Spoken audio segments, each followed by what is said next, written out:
Hi, hello. Welcome, Moon Griffon Show. Great to have you with us. 844-766-6607. Of course, there's Hickson Hotline. And Hickson has that hotline. And, of course, you know Dallas Hickson, our good friends at Hickson Autoplex. All right, let's jump gears already, early. I got him on. Attorney General Jeff Landry joins us. Jeff, how you doing, bud? Good morning, Moon. Everything going good? It's going wonderful. Well, good. All right. Of course, anytime I see a piece that Greg Hillman does, I have to question. I got to question if they got it right at all, but I kind of got a kick out of it. I saw Jeff Landry may run for governor, I've been knowing you. You've always wanted to run for governor one day. That's no secret. But, you said some things, made some comments. I do believe you beat Edwards, too. It's no doubt in my mind you would beat him. But, you jumped out and said some things like, I think, tell me if I'm wrong, you're saying what you're saying because you feel like somebody needs to jump up and say, look, I'm in if nobody else is running. Tell me what the deal is about you saying some making it. Not the one where you're going to beat Edwards, because you would beat him. Yeah, well, look, Moon, let's start from the beginning. First of all, I love Louisiana, like all of your listeners, right? And I always believe that the greatest natural resource we got in the state is the people. And as I go around the state, as I travel around the state, I can tell that there are people out there that are not happy with the direction of this state and the way that the state government is being run. And we got an election season coming. It's going to be upon us. We'll probably, qualification for that election next year is going to be in about 12 months. And on the Republican side, I think it's important that we have one candidate because we've seen the destruction of what happens when we don't. And we've lived through that misery over the last 3 years. And like I told Greg Gilbert, I said, look, Greg, it's not personal with the governor. It's the fact that, look, I disagree with him more than I agree with him. And I tell voters all the time when I'm on the campaign trail, look, I want you to vote for me, not because you agree with me 100% of the time, but you have to agree with me more than you disagree with me. And so if I'm disagreeing with someone more than I'm agreeing with them, there's a problem there. Mm-hmm. And I think that this state deserves better. It can do better. And it's time for the Republicans to go out there and find a candidate that's going to really get this economy back up and running, get people money back in their pocket rather than taking money out of their pocket for welfare programs, and grow our middle class. Mm-hmm. That's it. It's that easy. Yeah. I know the reasons that you said, and I'll be honest with you, I'm getting a lot of that too. And they say we got to beat Edwards. We got to beat Edwards. I'm getting this everywhere. I'm in Shreveport, Monroe, Lake Charles, Baton Rouge. I'm in Lafayette. I'm getting this a lot. Alexandria yesterday. So who's running? So I think there's a call out there to with some people that they want to know who I'm gonna get to vote for. Who are we getting behind? Yeah. And I think that is out there. I don't doubt that at all. That's out there because I'm hearing it on a daily basis. Just tell me who's running so we can get behind. Because let's just be blunt here. What happened with Vitter, especially Darden and Angel, we don't want that to happen again. That's the scary part. So here's my big question for you. Any way you run if Kennedy runs, or Kennedy runs if you run, is there any way you two are in the same election? No, Moon. No, I don't think so either, but I wanted to ask the question. Right. I think that's a fair question. Because, look, for me, this is about leadership. Mm-hmm. Okay, and leadership is about doing the right thing for those that have chosen you to lead or that will follow you.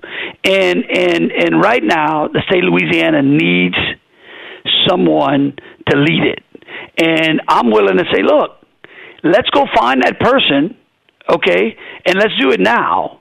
And if we can't find that person, well, I certainly will absolutely take a hard look at going ahead and doing that. And that's what I told Greg Gilbert. I said, I've reconsidered this because of the fact that we have to find one candidate to get behind. And everybody that's out there is just kind of like, it's like they want to dance with it, but nobody wants to commit to get on the floor.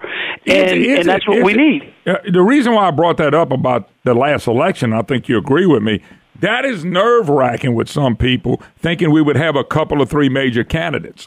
It really is, with some people saying, man, we can't do that again. Because let's face it, the press will never admit that Bill Edwards never won the election. Yeah, he won officially. He backed into it. And knows good and well 150,000 people didn't even vote in that election that normally vote because they didn't want to vote for Vitter.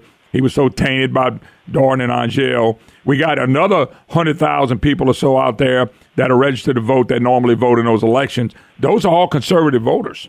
They're not voting for a Democrat. They're coming back and vote. They just don't want to see what happened last time. And I think I'm saying that right now. And I kind of feel what you're saying. I think that's where you're coming from. Maybe I'm wrong.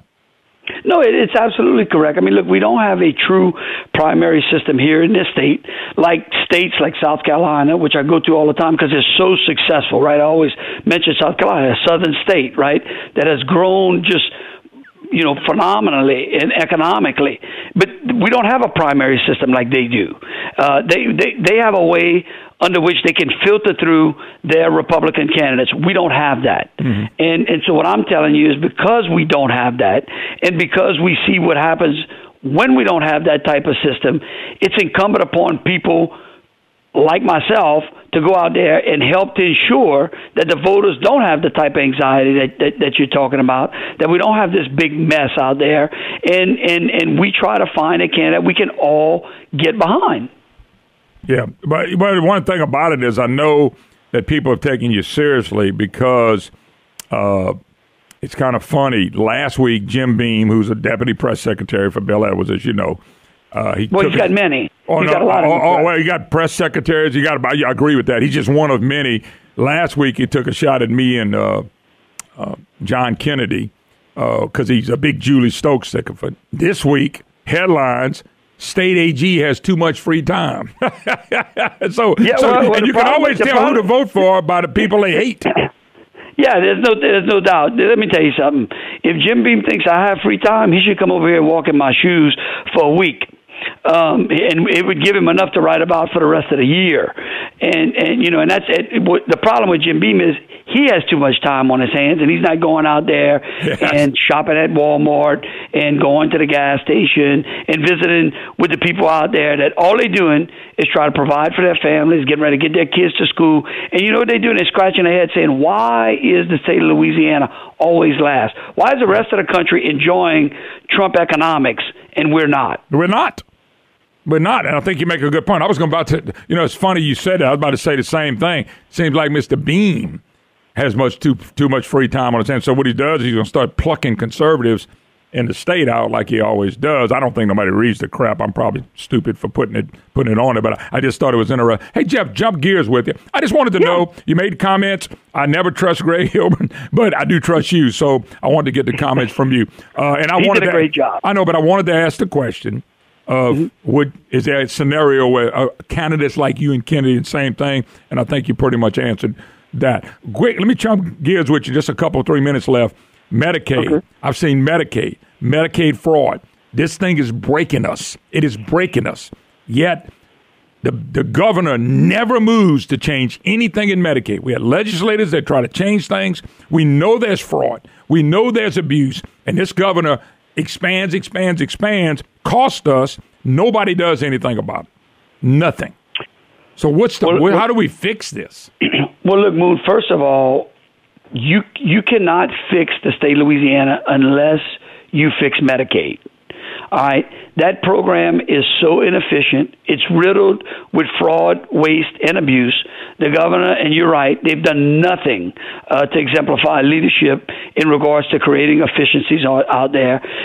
What's amazing to me is that I go out there and I look in the healthcare market, and you can see companies. I can think of one in particular that is extremely efficient and works consistently to ensure that the services that they're providing are first class within budgetary constraints.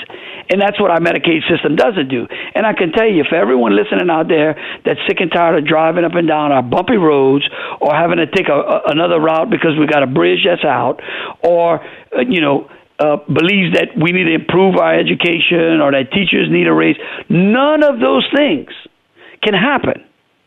It is a complete fantasy if we believe we can tackle any of those issues without addressing the cost of Medicaid and the expansion, because it consumes 46% of our state budget is going to a welfare program. Think about that for a second. So all of the hardworking people out there, every time you get your paycheck and you looking at those taxes, or you going to the store and you buying something and you looking at the sales tax that the state there, 46% of the expenditures of our state are going to a system that's welfare. It's being given away. And look, I'm not saying that there aren't people out there that need that program. That's not I'm not talking about that. We can go ahead and we can provide services at a more efficient cost, and that's what I'm saying. I mean, look, a 10% savings in that program, and we could wipe out the tax increases that we put on the books over the last 3 years. Yeah, 10%. Yeah, no doubt about it. Well, it's a problem, but the problem is this governor has expanded, and we can't afford the expansion that really is taking place. We can't. Let's just be blunt about it. He expands Medicaid, but he refuses to allow us to expand our Medicaid fraud unit, or he fights with us when we try to expand it. I mean, we're talking. I mean, less than pennies on the dollar when you compare it to the overall cost of Medicaid. And the Medicaid unit out there, the great men and women that work in that Medicaid fraud unit, who do a great job, can't expand. They can't do more because, again, the governor doesn't want to expand it. Now, why wouldn't you want to do that? Why wouldn't you want to save the taxpayers' money? Why wouldn't you want to keep people from defrauding a system that's used to help those that need it the most? You know, it's sad, Jeff. Medicaid has also caused the tax increases. I want you to read real quick because I know you have to go. $6 billion plus in raised taxes from the time the governor came in to the new tax for 7 more years. Over $6 billion in new taxes. They've not fixed one thing. Robert Scott of PAR, Robert Travis Scott, who's been on this program many times, and I consider Robert a friend. We don't agree on everything, but he is a friend. Said in 2 years, first year the new governor coming in, $1 billion in deficit. And it's all caused by us running stuff up. So this 7 year now, we don't have a problem for 7 years. I'll take that bet with anybody right now. We'll have budget problems before 7 years is up. Oh, look, because again, if you don't control your expenditures, right, if you don't continue to look for efficiencies inside of your system, you always are going to need more. Absolutely. Always. You're absolutely right, Moon. Yeah. All right, Jeff Landry, Attorney General, whatever you decide to do, good luck. I think it's an interesting topic. I think you made some people feel better about if Kennedy runs, if you run, y'all both won't be running. I think people fear that a little bit, although there's Congressman Abraham's out there and some other people. We'll see what happens. Yeah, but that's a great way to close. We're going to see what happens. Yeah. All right. Thank you, Jeff. Thank you, Moon. All right. Jeff Landry, Attorney General. Jim Beam just spit on him because Jim Beam is protecting the Julie Stokes and the Jay Dardens and the Bell Edwards and popping anybody that gets in the way. All right. We're going to take a break. More to come. Moon Griffon Show. It is Friday Eve. We'll be right back. Hi, y'all. Welcome back. Moon Griffon Show. Great to have you with us. 844-766-6607. Hickson has an hotline. I'm curious. You know, you got Jeff, who said he wants to run for governor. We know Kennedy's really interested. Ralph Abraham, 5th Congressional District Congressman, he's interested in looking at it. I don't think he's made a commitment. Jim Bernhard, big liberal Democrat, but a big business guy. I think if he jumps as a Republican, it's to help Edwards. I don't think he runs. I think he's the new John Bro. John Bro, I'm running. I'm glad Bro finally said I was never doing that. He sure laid people out. He loved the publicity, Brandon. He just loved the publicity of people mentioning his name as someone who will fix things. He would not fix one thing. He'd have raised every tax just like the current governor that we have has done. But it is curious what people are thinking out there about who they would like to run. By the way, I'm not running. I announced that now. CB says you better announce you're not running or you're in. It is interesting to see what the scenario is. I will make the statement that I made when Mary Landry ran. It was February of the year that she lost. I made a comment, any Republican just about will beat her. And Bill Cassidy stomped her. So I'll make the comment again. I think just about any Republican beats Bill Edwards. He has nothing to run on. He's got a run that he's tried to scare people to death in nursing homes. That's just no LSU football. I can't wait to see the advertisement on that, Brandon. Dale Edwards says we may have to shut LSU football down. I mean, that's as low as you can get probably with some people. Throw people on the dialysis. We got heads of hospitals going around on talk radio talking about, well, we're going to shut them down. We ain't going to get no funding. Not that I'm talking about David Calicott again. You got, raise taxes, raise taxes, raise taxes. Then at the end of the session, after raising over $6 billion in taxes, says, well, we didn't get everything we wanted. Damn, how much did you want? Nothing got fixed. There's not a road. Next year, they buy teachers by giving them pay raises. Who's going to vote against the big teacher pay raise, folks? Who's going to vote against the teacher pay raise? Teachers are going, I love this, man. We got them now. And so all this stuff about closing this and closing that and shutting this down and shutting that down, all a bunch of bunk to raise taxes. Medicaid expansion has been devastating in a lot of areas. I mean, devastating our financial way. We can't afford the Bell Edwards Medicaid, which is the most generous program in the country. Won't look at fraud, won't look at anything we can change to make it easier. So what was accomplished? Is he going to run on the economy? Negative GDP for his first 2 years? Negative. Of course it's going to get better. We're going with everybody else. The whole country's rolling along. Third highest unemployment in the country. And by the way, we had the third highest unemployment in the country, Brandon, when Bobby Jindal was in office. There's no big economic wins, development wins. He got one that says 2,000 jobs in New Orleans. How many of them have cranked up yet? And the reason why I want to bring that up is, and I'm just being consistent, I think of the car manufacturing plant now in Monroe, Brandon, that, by the way, that building is now being bulldozed. I visited with the gentleman that owns it. And they bulldozing the whole thing. Now, that was a car plant with Jindal and them and Francis DeFee Thompson and Mike Walls where they cutting a ribbon on this plant. And by the way, Brandon, how do Elio cars selling in Shreveport? You read any great stories on how those jobs are going forward? Did Bobby Jindal cut the ribbon on that too? Nope. Nope, you didn't, did you? No. So I don't know if Bell Edwards landed a deal in New Orleans. We were told he did, but we were told we had chicken plucking plants coming, manufacturing car plants coming, all that built up, just like the story with Royal Martin going to add 14 jobs. State gives them $350,000 loan that they don't have to pay back. And they get the pictures on there. We doing something that they're not doing. What's he going to run on? He's going to run on the how he's brought oil and gas back. I bet that doesn't work well for him, considering he's suing and helping back. Let me back up, because what they'll tell me, one of them told me one time, well, the governor named a lawsuit that he had against any oil companies, and they were right. They had me on the technicality. He personally hadn't made a suit, but boy, his people were right there, eagerly pushing these parishes to have lawsuits. And the comment from the governor was, well, if you don't get aboard on this, you won't get. And all of his lawsuit buddies are making it tough on the oil and gas industry when oil and gas is booming in Texas. I don't know for you people that notice, in Balkanville, Texas is a border state. They're right next door. And when everything boomed in the oil and gas industry for them, it boomed here. And when things were going great and employment was up and money was pouring in, he was doing the same thing here. Doesn't do that with this governor.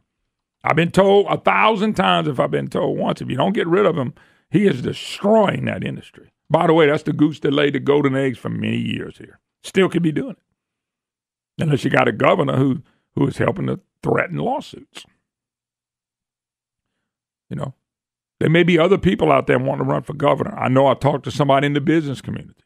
I'm not going to mention the name. I didn't really do it. I'm not going to blackball him in it, but he just made the fact there's some business people looking for somebody to run for governor. And it's not Kennedy or Landry. I don't know who that could be.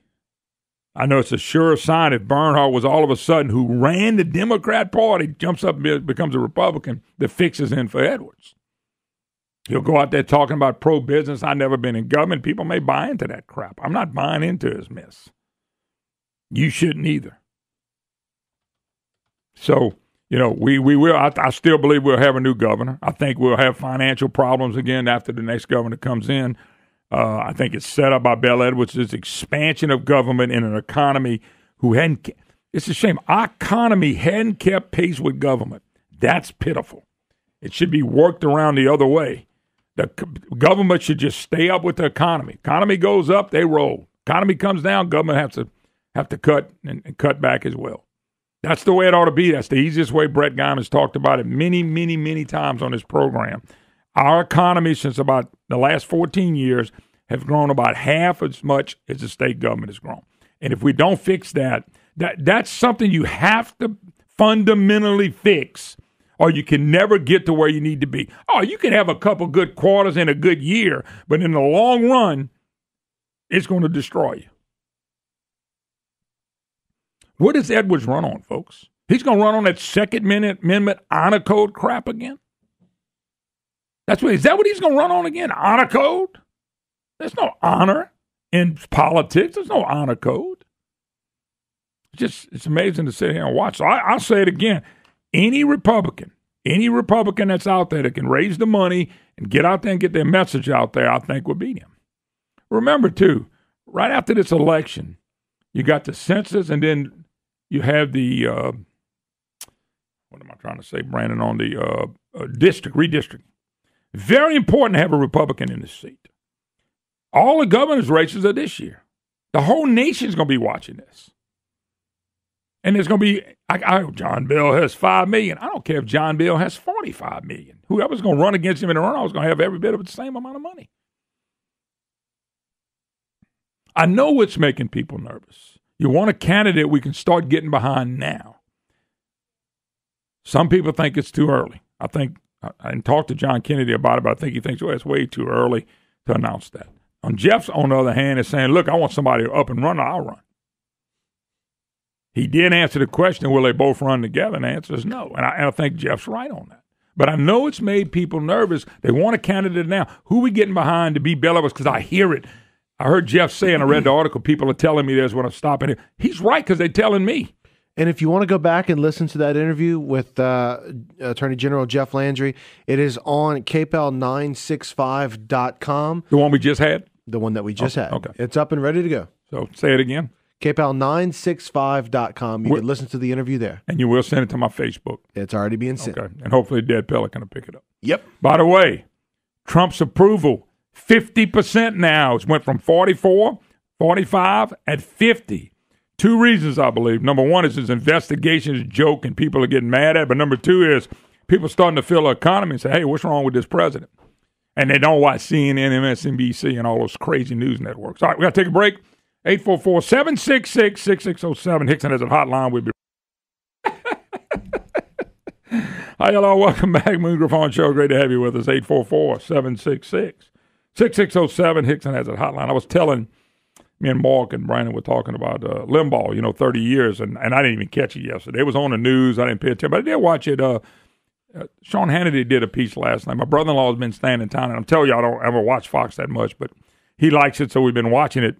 And they did a big piece on Rush Limbaugh, and I wouldn't have a job without him. And he changed, he put the alternative media in, no doubt about it. And by the way, he's still king in talk radio. None of us, Sean Hannity, everybody, nobody's close to Rush Limbaugh. And I don't mean that ugly. We're just not. Just nobody is. I'm not even close. And I was laughing because the first time I heard Limbaugh, I started watching politics and getting into it a little bit. And I had a friend of mine named Todd Landrum. People in Monroe know Todd. Todd was living in Dallas at the time, but he used to live in Monroe and big involved in university and stuff like that. And Todd walked up. It was in the basketball office. Mike Vining was a head coach. I want to say Keith Reshaw was an assistant then, Brandon. And so Todd walks up. We're talking politics. He said, man, hey, you ever heard of a guy named Rush Limbaugh? And I said, no, have not. And I was watching the news and all that at the time a lot, but I just really never heard of Rush. And he said, man, it's on KMLB 1440 at the time. That was the original station. So, man, I started listening. I got hooked. And, Brandon, I'm going to tell you, it probably was another year or so later had my own show. I got so into it. And, I started one day a week and all that stuff. But it was amazing because my first program, Brandon, and for my first maybe 2 years, year and a half, say. Now, I have to go back and look at all the dates. I was at 2:05 in a day. Bet you didn't know that, huh? Mm-hmm. I came on after Rush Limbaugh. Mm-hmm. I came on at 2:05 on a Monday. Yeah. Then it was a Monday, Thursday. Mm-hmm. Then I got a Saturday morning program. So it was 7 to 9 on Saturday mornings, 2:05 and 2:05, only for an hour. I wish I can go back and hear those early tapes. I got them. Yeah. You need to. I'm trying to hide them. No, you need to bring them. They're cassette tapes. Do you really want one? I don't think you could play a cassette tape. But if a cassette tape, you put it in there and record it. I'd go back and listen. This is a true story. Mm-hmm. Some people would agree with this. I tried to listen to myself. And I listened to the first show. And I listened to a little bit of the second show. Mm-hmm. By the fourth show, I couldn't listen to me anymore. You were just hoping people liked what they would hear. Because you didn't. I thought to myself, who the hell's going to listen to that? Matter of fact, Brandon, I was in the catering business. One of my first calls was, hey, Moon, I was at your catering at so-and-so. Please give me the recipe for the etouffee. Yeah. I'm sitting here trying to build a political talk show. Yeah. And the woman wanted me to give a recipe for an crawfish etouffee that I had cooked for him. And I thought, this ain't working out too good. That could have spawned a whole Cooking with Moon segment, you know? No, that could have meshed them together. Actually, I thought about maybe I would do a cooking show. Cooking with Moon. That's right, Cooking with Moon. I thought that. Well, you cooking with Moon anyway, but it's just a different way. But it was so funny when a lady called. I went to the break. I said, oh, my God, I'm never going to get out of that. And so, excuse me, it was hilarious. And I go back and look back at all the trials and tribulations and errors and stumbles, and I still do some of that. Not quite as bad as I did it back then, but still do some of it because I never learned from anybody. I never had a mentor. I never had somebody asked me, have you met Rush? Have you met Sean? No, I don't go to this stuff. I don't go to any of that stuff. Good or bad, I don't. I've learned on the fly, and like I tell people at shows, I tell people all the time, if you want to know how to start a program, come watch me. Brandon's going, well, you just say it. No, you come watch me, and you'll find out what not to do really, really quick. I mean, like real quick. I had a sales lady. We're going to be at Peggy Sullivan's celebrating our 25th, and it's really just going and having a good time with some people that this all started with.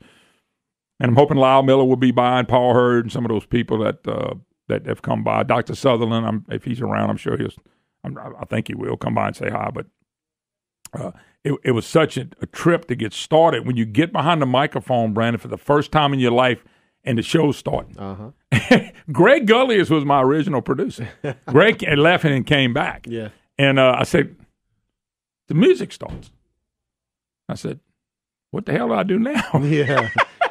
But he said, you should have figured that out before you came in. He said, dude, just introduce yourself. Yeah. You are what you're trying to do. And I said, okay, I got this. And then he came to me, boom, we did it. And I've been screwing it up since. I still want to hear some of those old tapes, man. So anyway, I don't want to hear the old thing. I don't even want to hear the new tapes. I still can't listen to me. I can't, Brandon. I don't listen to all that stuff, especially me. Well, what you do when commercials come on? Because you're on about every other commercial that airs. Well, no, I try to. Most of the time, we go get some of this cake they brought in here today. Yeah. But anyway, it was just a trip. But I think back of Limbaugh, and I think back of Ty Landrum, just saying, hey, have you ever heard of Rush Limbaugh?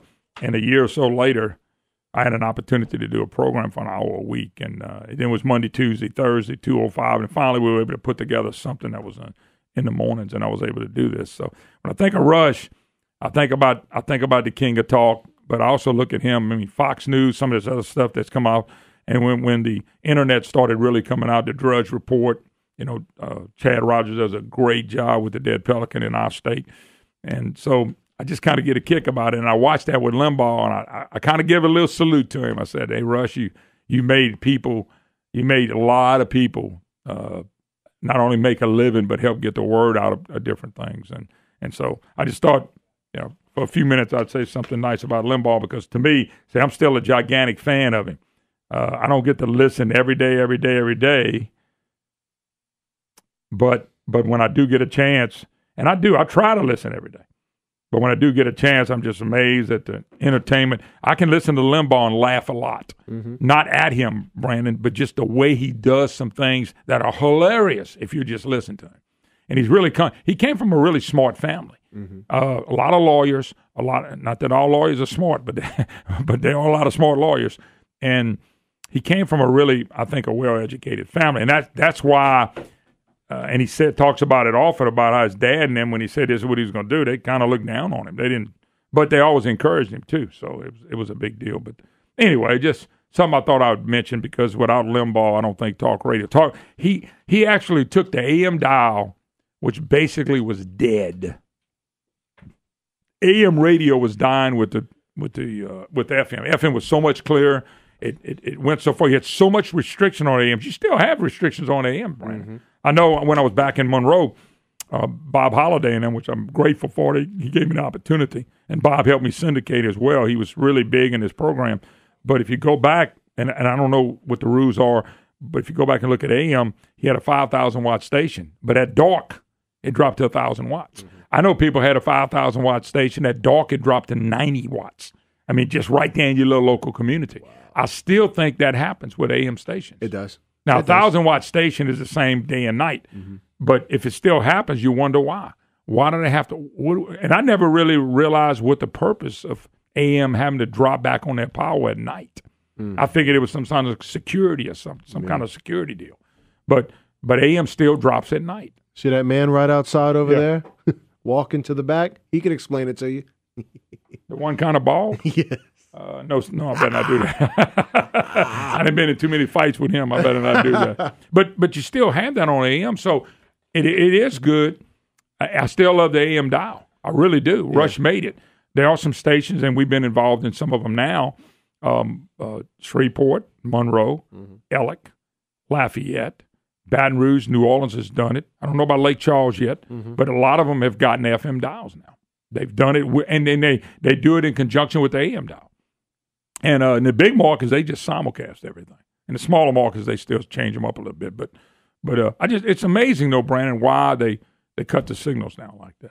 Anyway, I just wanted to do a little salute to Rush. I think he deserves it. Somebody said, boy, you're filthy rich. Good for him. Good for him. Made his money legitimately. Nothing wrong with that. Nothing wrong with that. People wanted to buy. He's got, by the way, 27 million listeners a week. Now, Brandon, 27 million listeners a week. That's amazing. If I could afford it, I would advertise on the Rush Limbaugh show. I thought about that with some of the sponsors he has. I'm like, man, how much it must cost? I know, but the network is a lot of money, but you can still buy Rush locally all over the state at a very good price. But Doss, I'm talking about the network though. Network, if you're gonna advertise with him, you have to pay the price. Whew. All right, folks, we got to go. We'll come back more of the Moon Griffon show when we get back. Don't go anywhere. A lot to cover. Oh, my God. Country go crazy. How y'all all welcome back. Moon Griffon Show. Great to have you with us. 844-766-6607. Hickson has a hotline. Before we go crazy, let's do something. I know I like to do it. I got my good friend Craig Olivier Custom Rods, and, of course, a gentleman that runs a lot of bass tournaments as well. Craig, what's up, brother? Not a whole bunch in y'all. I'm doing pretty good. All right, Craig, tonight, let's go this first. Tonight is another one of your big tournaments tonight from 5:30 to 8:30. Tell people about it, where they can go if they'd like to be part of it. It's a lot of fun, by the way. We've been fishing them, and it's been a lot of fun. That's right. It's a bass tournament we have on Henderson Lake out of Basin Landing. We only have 2 left for this season, and then a 2-day classic at the end of August. That's going to be a lot of fun. Yeah. So 5:30 till dark. 3 fish limit, quick little bass tournament. It's come out and it's a good time.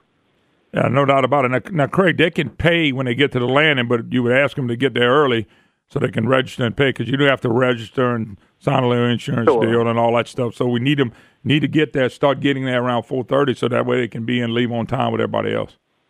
Correct. Or they can come into the store here at my store at 1208 Surrey and prepay over here. So that's an option. So it's a good then. He got this one, and in 2 weeks from today, we got another one. And then after that, that'll be it. And then whoever qualifies will fish in the 2-day tournament at the end of the month. Correct. And then we'll start again in March, and it usually runs from March through August. Yeah, no doubt about it. All right, talk a little bit about, real quick, what you do there, because I tell people you make a heck of a rod. I know I bought them. My brother has bought several rods from you as well. And you make a heck of a rod, not only for freshwater but for saltwater. Oh yeah, we do everything from Sockeye rods to marlin rods. Anything you need, we can handle. Custom rods, custom tackle, rod repair, and I was actually looking this morning. Just in a couple months, we're going to be looking at Christmas time, so people will be getting ready for that. And we do a lot of corporate items. Company can come in, and I'll build a rod with their company logo on there and whatever information they want. And good gift for clients. By the way, that's cool. You've been doing that for many, many years. I know when oil and gas was up and things of that nature, you still do it where people come in and say, I need 100 rods or 50 rods or 30 rods or 20 rods. And you can put that logo on. It can be 2 rods, but you can do a company deal like that, which is a good way. I tell you what, you give them to the right people, they'll love them. There's no doubt about it. Also, y'all make y'all make your own baits. Y'all make a lot of your own baits and jigs as well. We make various types of bass lures, saltwater lures, just about anything you need we can handle. All righty, Craig, tell people how to get in touch with you, whether it be website or internet or or phone number. Phone number here at the shop is 233-6341, or they can go to my website, ocrcustomtackle.com. It's kind of pretty that Craig and him get after. They do a great job, and I know like Captain Norman has bought many jigs from you, and he's A-Spec Charters, and he's a guy that buys a lot of jigs because he takes people fishing all the time. So it makes it neat. That's it. All righty, brother. See you tonight. All righty, Craig. Appreciate it, man. Look forward to it. 844-766-6607. Hickson has it hotline. All right, Brandon, I hope you still got it set up for Miss Kennedy. This is another. This lady's really, really good. Trump, once again, saying stuff about people, the Koch brothers and things of that nature. Here's what she has to say. She jumps into this. The president, he's at his best when he's deregulatory, funny, and unashamedly charming. He's at his worst when he's thin-skinned and impulsively reactionary, lashing back with crushing force at a perceived enemy. And today it was Charles and David Koch, as the president tweeted, quote, "The globalist Koch brothers, who have become a total joke in real Republican circles, are against strong borders and powerful trade. I never sought their support because I don't need their money or bad ideas. They love my tax and regulation cuts, judicial picks, and more. I made them richer. Their network is highly overrated. I have beaten them at every turn. They want to protect their companies outside the U.S. from being taxed. I'm for America first and the American worker, a puppet for no one. 2 nice guys with bad ideas make America great again." Now, of course, when the Kochs were effusively praising the president for his tax cuts and SCOTUS pick, they were so hot and close it was practically a 3-way in a jacuzzi. The president is not only critical of the Kochs' long-standing support of free trade and increased legal immigration, he's also bent out of shape because they're withholding their piggy bank pennies from Senate hopeful Kevin Cramer, who wants to unseat troubled Democrat Heidi Heitkamp. Cramer has been stroking the president with all appendages on his misguided tariff jags, which runs contrary to the Koch's mission to bring down economic and geographic barriers that keep people poor. Kevin Cramer wants his own big fun rally, but he won't have the Koch's yummy slush fund to send Heitkamp back to band camp when she loses in November. The president sounds exactly like Bernie Sanders when he irrationally demonizes the Koch brothers and idolizes tariffs and protectionism. If he embraced his fickle free market whims, he could save his energy to fight the real enemy, statist socialists who want to bring down the entire system so the government can run your life and force you into an early grave. Socialism is the worst bad idea of all, and that's the memo. Yeah, she's good. She don't mind going after anybody, Trump included, and I just thought that was a cool deal. And see, that's Trump. By the way, Trump's approval number is 50%. Okay. Still skyrocketing. And I believe, folks, how many of you people digging in for Donald Trump more now than you ever have? And I think that's what's happening. They digging in. They looking at the just outright travesty in the Mueller case. Just travesty. That is so bad for the country, and it has nothing to do with Donald Trump. It's the deep state wanting to get him. I'm digging in because of that. The second thing I think people are digging in, they're understanding what's happening with the economy, and it's getting better for them. You know, Bill Edwards ought to get up and say, man, thank God that we got a economy that's pulling our state along. But check this out. his approval numbers now are 5 points higher than Obama's was in the first year and a half. And Brandon, remember, that was people thought he was such a king. 5 points higher than the great Barack Obama, who, by the way, I want you to put this in perspective. He never had anything negative said about him. Not one time in the mainstream press. Not one time. Okay? Not one time. Trump has 92% negative media coverage. What would the country look like if the media was just covering issues? They weren't taking sides. They weren't smashing Trump on a daily basis. What do you think his numbers would look like, folks? His numbers would be unreal. But we live in such a political divided country now, it makes it hard. But think about that. He's 5 points higher than Barack, and Barack got every praise known to mankind from the journalists. You cannot watch, I dare you, with the exception of Fox, you cannot watch any mainstream media, including the CNN and MSNBC, which are not mainstream media, I understand that, but you can't watch any of that without them slamming the guy.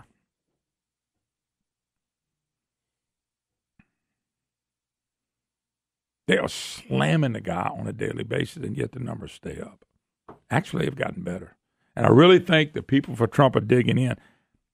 I really think they're digging in and saying, you know what, I like him more now because we know what's happening. You know, everybody sees that they didn't go after the Clintons. This Justice Department, this was Obama's Justice Department. This was Obama's Justice Department who did this. And Obama won't get blamed for nothing like he didn't get blamed when he was coming through.